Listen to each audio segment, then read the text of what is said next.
እግረኛው ሚዲያን እንዴት ነው ይቅርታ የምጠይቁት ጋይስ? እግረኛ ሚዲያን እንዴት ነው ይቅር በለኝ ማለት የምችለው ጋይስ? ሶፎንያስ ድምጽህም ላይ ተገቢ ያልሆነ ነገር ሰምቻለሁ ብዬ ነው። ወይላ ታዋክ አስተያሰማ ሌሎቹ ቴክስቶችም አሉ እንደዚሁ እና ህዝቡ ተቆጥቷል። አሻም ቲቪና ትርታ ኤፍኤም ጋዜጠኛ ሶፎንያስን በአስቸኳይ ከስራ እንዲያግዱ ጠንካራ ጥሪ ቀርቧል። ምክንያቱ ደግሞ ጋዜጠኛው ከኢትዮጵያ ባህልና እሴት ውጪ ነው የተባለ ሰበር ዜና። ጋዜጠኛ ሶፎንያስ በሐሰተኛ ዘገባ ተወነጀለ። በአዳማ ስም ማጥፋት ክስ መመስረት አለበት ተባለ። አዳማዎች አይላጉሽ ኮርተንባቸዋል።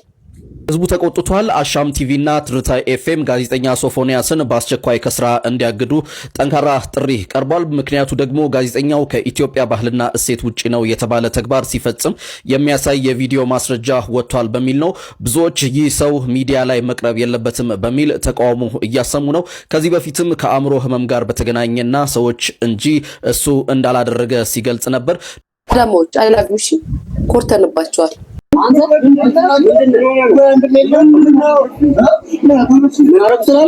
አማጆች እናመሰግናለን። እኛ ሃይማኖታችንም አስተዳደጋችንም አኗኗራችንም ባህላችንም ምንም ነገር እንደዚህ አይነት ነገር አክሴፕት አድርገን መቀበል አንችልም። ነገር ግን ይሄ የሚያናድዳችሁና የሚያበሽቃችሁ ነገር ምንድነው? የዛኔ መጥቶ ጋዜጠኛው እንደዛ ብሎ ሲጠይቀው በጣም በሚገርም ሁኔታ በሚገርም ቅላጼና በሚገርም ማስመሰል ፍጹም ጻድቅ እንደሆነና እንደዚህ አይነት ነገር እንደማያውቅ ደጋግሞ ሲናገር እኛም ለሱ ተደረበን ጋዜጠኛውን ስንወርድበት ነበር። ግን አንተ ቅሌታምና ባለጌ ሰው ነህ። አንተ ጋዜጠኛው ቅሌታምና ባለጌ ሰው ነህ። ለምን እንደዚህ እንደምታውቃል? አንዳንዴ የሰው ልጅ በብዙ ነገር ህይወቱ ሊበላሽ ይችላል። በብዙ ነገር ሳይፈልግ እንደዚህ አይነት ነገር ውስጥ ይወጣል። አይኑን ድቅቅ ፍጥጥ አድርጎ መጥቶ ንጹሃንን ሰው ሲያስጠቁርና ሲያስጠምድ ሳይ ይናደዳሉ። አሁን የዛኔ አንተ በጣም ጻድቅና ንጹህ ሰው ነበር የምትመስለው። ስለዚህ ንግግርህ፣ ኢንተርቪው አሰጣጥህ ቅልስልስ ማለትክ እኛ እንድናምንና ከጎን እንድንቆም አደረግክ። ግን አዋረድከን። አሁን እግረኛው ሚዲያን እንዴት ነው ይቅርታ የምጠይቁት ጋይስ? እግረኛ ሚዲያን እንዴት ነው ይቅር በለኝ ማለት የምችለው ጋይስ? ሶፎንያስ ምን ጉድ ነክ? ምን እኔም ብሎ ተቆርቋሪ ሲጀመር እኛ ማለት ነው ሰው መሀል አንገባም። ሰው የሚያው ሰዎች ቢያወሩ ቢጨቃጨቁ ቲክቶክ ላይ አንገባም አናወራም አልተባባልም። እኔ ቦድኜ ቪዲዮ ሰርቼ ማለት ነው አሁን አፌ በተቆረጠ ምን ነው እግረኛው ሚዲያ አንተን የተናገርኩ ቀን አፌ ቁርጥ ባለ የዛን ቀን ውጪ ባልተናገሩ እንደው ምን አለበት ባል። አሁን እኔ ሰው ነኝ ጋይስ። እኔ አሁን ሰው ነኝ እኔ አሁን ጋይስ። ወይ ሶፎንያስ ጉርሰታ እግዚአብሔር እንደው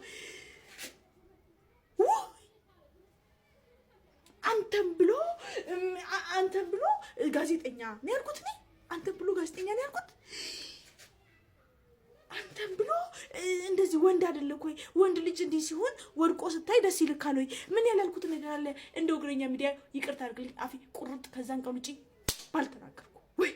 ድምጽህም ላይ ተገቢ ያልሆነ ነገር ሰምቻለሁ ብዬ ነው። ወይላ ታዋክ አስተያሰማ እሺ ችግር የለውም። አሁን ለጊዜው ረፍት ላይ ነኝ። በሳምንት ሁለት ቀን ዜና እንባለው እና አውሰም ወንዶች አውሰም ነው የሚባለው። ግን ራሱ ቆንጆ ነበርኩ የሚል ቃል ተጠቅመህ ሁሉ ስታወራ ሰማሁና ቁንጅና፣ መዋብ፣ መኳኳል እንደዚህ የሴት ቋንቋዎች ናቸው። ከቋንቋ ግድፈት ነው። አዎ አይ ኖርማል ቋንቋ ነው። የጋራ መግባቢያ ቋንቋ ነው። የጋራ አይደለም። እኔ ለምሳሌ አውቃለሁ። እኔ ወንድ ቆንጆ ነኝ ሲል አላልፍም። ልክ አሁን እንደጠየቁ ምን ማለትህ ነው እለዋለሁ። ተው እንጂ ቆንጆ ወንድ ቆንጆ ሴት ነው። ሴት ናት ቆንጆ የምትባለው። ቁንጅናዋም ተብሎ የሚገለጸው በነገር ላይ የሴት ልጅ ቁንጅናዋ ድንግልናዋ ነው አይደል? ስለዚህ ቁንጅና ለማን የተሰጠ ነው? ለሴት ማለት ያደላል አይደለም፣ ተፈጥሯዊ ነው። በአንተ ቋንቋ ኢምቦርን ነው፣ የሴት ቋንቋ ነው። የሴት ቋንቋ ጠቅሰህ ራስህን ቆንጆ ነበርኩ እንዲህ ነበርኩ ምናምን ስትል ሰማሁህ። እዚህ ጋር ደግሞ የቤት እመቤት ነኝ ስትል ሰማሁህ። እና የተወሰነ እንደንተንም ስላየሁት ነው ተልኮልኝ ከጻፍካቸው ከሰው ጋር ያወራሃቸው ይሄ የተወሰነውን ለማውራትም ከብዶኝ ነው። በነገራችን ላይ አይታቸው አላልኩ ተጻፋቸው በእኛ ማህበረሰብ በጣም ዊርድ ብቻ በጣም ኑር ነው፣ ሰቅጣጭ ናቸው። አቻቃልም አይኖራቸውም። እነሱ የጽሁፉን አይቻቸዋለሁ፣ ግን አልደግመውም። እኔ እነሱ ሁሉ ባንተ የተጻጻፉ ናቸው። እንደገና ይሄን የላኩ ሰዎች ደግሞ የላኩልኝ የተጻጻፍካቸው ሰዎች ደግሞ በግልም ኮንታክት አድርገውኝ ነበር። ረጅም ጊዜ እንደዚህ የሚሰሩ ሰዎች ናቸው እና እኔንም እንዲህ ብሎኛል እያሉ ላኩልኝ። አየሁት። ለዛ ነው የጋበዝኩህ። ስለዚህ አሁን አንተ ደግሞ ከእጄ ቁጥጥር ውጭ ሆኖብኝ ነበር አልከኝ። ለረጅም ጊዜ ግን ታየው ነበረ ነው ደግሞ ፓስዋርድ ከሆነ አንተም ጋለ እሱም ጋለ እያየሁ ከሆነ ይሄን ያህል ጊዜ ረጅም ጊዜ ነው ስትጻጻፍ። ለምን አንተ ቶሎ እንትን አትልም? ሀክ ተደርጎብኝ ያልከው ከአንድ ቀን በፊት ነው። ፓስዋርድ ተደርጎብኝ ነው፣ ፓስዋርድ ተወሰብሮብኝ ነው ካልክ አንድ ቀን በፊት ነው። ይሄ ደግሞ የሆነው እኔ ያየኋቸው እንደውም ለአጭር ሰዓታት መስሎኝ ነበረ፣ ለረጅም ጊዜ በሱ ይጻጻፍ ነበረ አልከኝ። እሱስ ምን ያህል ሰው ቢሆን ነው? በነገር ላይ ፓስዋርዴን እሱ ስለሚያውቀው አልከኝ። ያ ጓደኛ ስልኩ ላይ ኦልሬዲ ሴቭድ ሆኗል። ስለዚህ አንተ የተጻጻፍካቸው ነው እሱ ስክሪንሻት እያደረገ ያወጣባቸው ወይስ ራሱ የተጻጻፋቸው? ራሱ የተጻጻፋቸው። ኦኬ፣ በጣም የሚገርም ነገር ነው። አያድርስ ነው። ሴሌብሪቲ መሆን አንዳንዴ ከባድ ነው። እቺም ዝና ሆነ ደግሞ ሰሞኑን ስትረስ ማልነበረብኝ ጭራሽ ስትረስ ለመፍጠር ነው፣ ግን እኔ ያልተጨነቅኩ።